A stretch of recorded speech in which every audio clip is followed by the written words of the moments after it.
Hello everyone, स्वागत है आपका हमारे प्यारे से चैनल बहन्स पढ़ाई में। आज हम करेंगे अपनी हिंदी की कविता उत्साह और अट नहीं रही है। ठीक है, उत्साह जो है वो बादलों के ऊपर एक कविता है और अट नहीं रही है वो किसके ऊपर कविता है, जो फागुन का महीना होता है ना, फरवरी का महीना, उसकी सुंदरता के ऊपर है। और इसके कवि का नाम क्या है? सूर्यकांत त्रिपाठी निराला जी। इनका नाम तो आपने बहुत बार सुना ही होगा। ठीक है, सो अब हम इस कविता को पढ़ने से पहले दो चीजें जान लेते हैं कि अगर आपको कोई भी डाउट है तो आप मुझे इंस्टाग्राम पे फॉलो करके डीएम कर सकते हो, और ये नोट्स चाहिए तो आपको टेलीग्राम पे मिल जाएंगे, बस आपको डाउनलोड करना है। दोनों की लिंक आपको डिस्क्रिप्शन बॉक्स में मिल जाएगी। ठीक है, अब ये प्यारे प्यारे बादलों की तस्वीर आपके आगे आ गई है। बताना कमेंट सेक्शन में कैसा लगा आपको। ठीक है, सो पहली जो पंक्ति है, पहली हम कौन सी पोएम पढ़ रहे हैं? उत्साह। ठीक है, अब पहली पंक्ति देखो, बादल गरजों से लेकर बादल गरजों तक। अब यहाँ पर क्या होता है, इस पंक्ति का अर्थ क्या है वो देखते हैं।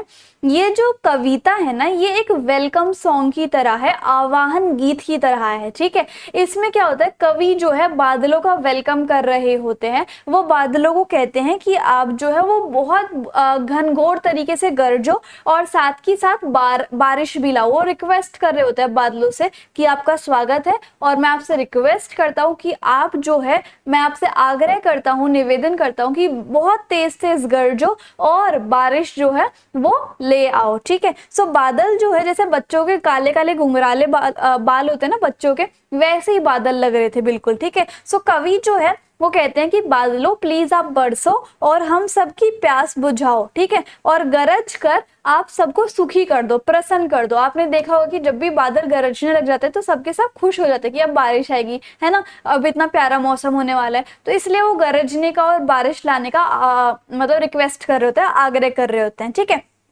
सो कवि कहते हैं कि आपकी वजह से ही नवजीवन प्रदान होता है। ठीक है, आप जो बारिश करते हो, मतलब बादलों की वजह से जो बारिश धरती पर आती है वो नवजीवन प्रदान करती है, मतलब एक नया जीवन प्रदान करती है। किसको? फसलों को और पृथ्वी को भी। पृथ्वी जो है कितनी ज्यादा मतलब तप रही होती है, सब कुछ सूखा पड़ा होता है, तो जैसे ही उसके ऊपर सूखी मिट्टी के ऊपर पानी की बूंद गिरती है तो ऐसा लगता है जैसे कि पृथ्वी को भी नवजीवन मिल गया है ना। सो कवि जो है बादलों को कहते हैं कि आप जो है बारिश के वजह से नवजीवन प्रदान करते हो, और आप जो है गरज गरज के ऐसा लगता है कि जैसे एक वज्रपात होता है। वज्रपात क्या होता है? जो इंद्रदेव का हथियार होता था उसको हम वज्रपात बोलते थे, जो कि सब कुछ तहस नहस कर देता था, है ना। तो कहते हैं कि आप जो है सब कुछ तहस नहस भी कर सकते हो।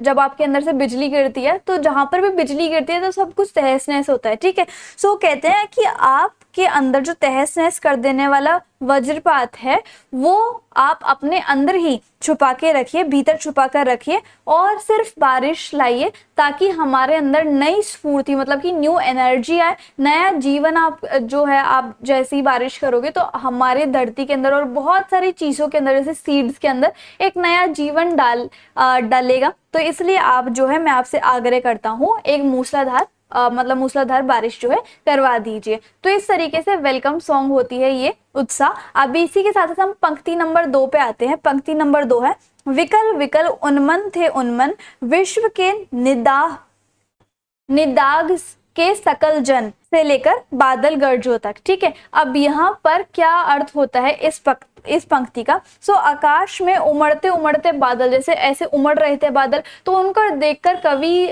को लगता है कि शायद बादल ना बहुत बेचैन हो रहे हैं। ठीक है, सो तभी उन्हें याद आता है कि समस्त धरती जो है, मतलब पूरी धरती जो है वो गर्मी के कारण इतनी ज्यादा परेशान है, इसलिए आकाश में अनजान दिशा से बादल, काले काले बादल जो है वो पूरे आकाश को घेर लेते हैं।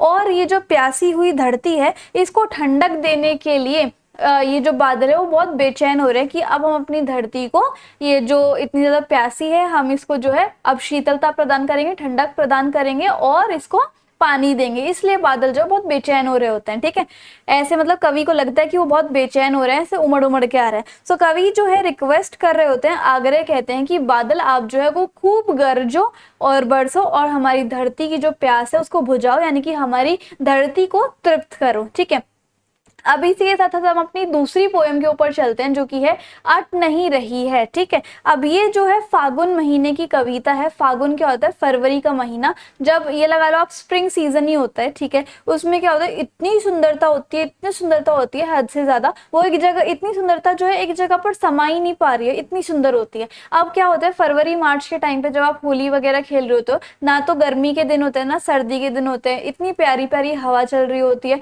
नए नए पत्ते आ रहे होते हैं, हर जगह सुंदर सुंदर फूल लगे होते हैं, जहां देखो फूलों की सुगंध आ रही होती है, सुंदरता इतनी बिखरी हुई होती है। तो उसके ऊपर ये क्या है, कविता है। ठीक है, तो पहली जो पंक्ति है जो कि हमने ऊपर देखी है, आभा फागुन की तन से लेकर पट नहीं रही है तक। ठीक है, अब यहाँ पर देखो क्या होता है, अट नहीं रही है। कविता में कवि कहता है कि फागुन के महीने में जो सुंदरता है वो समाई नहीं रही है, एक जगह टिकी नहीं रही है ना।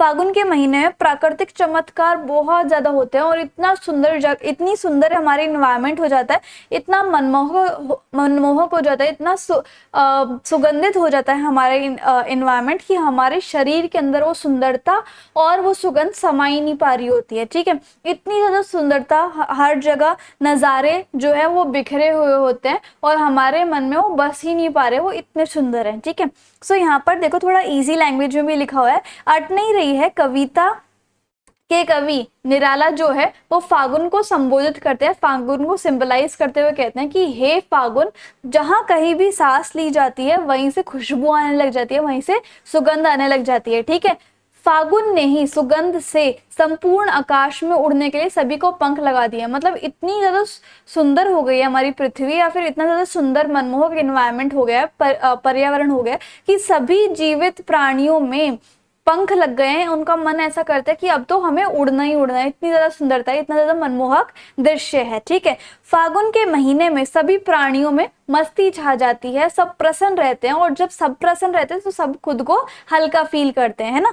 चारों तरफ इतना अधिक सुंदरता फैली हुई है कि अगर हम अपनी आंख हटाना भी चाहे, या फिर कभी अपनी आंख हटाना भी चाहे, तो हम हटा नहीं पाते हैं। ठीक है, अट नहीं रही है। कविता में कवि कहते हैं कि फागुन के जो महीना है, फागुन का जो महीना है, उसमें चारों तरफ हरियाली फैली हुई है, हर जगह पेड़ पौधे हैं, पेड़ों पर नई पत्तियां आती हैं। जैसे पेड़ की जो डालियां हैं, शाखाएं हैं, वो तो हरे रंग की है, लेकिन उन पे जो पत्तियां हैं वो लाल लाल रंग की है, तो कितना सुंदर नजारा हो जाता है। और बहुत सारे पेड़ पौधों की छाती पर तो महकते हुए फूल लद जाते हैं। ठीक है, और पेड़ पौधे खिले हुए फूलों से एकदम लद जाते हैं। प्रकृति का एक एक अंग जो है वो सुंदर हो जाता है, और इतनी ये सुंदरता इतनी अधिक है कि उन जगहों पर वो समा नहीं पा रही है। ठीक है, तो इसी के साथ साथ हमारी दोनों जो कविताएं हैं वो खत्म होती हैं। आई होप आपको वीडियो और मेरे समझाने का तरीका काफी अच्छा लगा होगा। इंस्टाग्राम एंड टेलीग्राम पे जरूर फॉलो कर लेना। So if you like the video and the explanation, then please do like, share, comment and subscribe the channel. Thank you so much.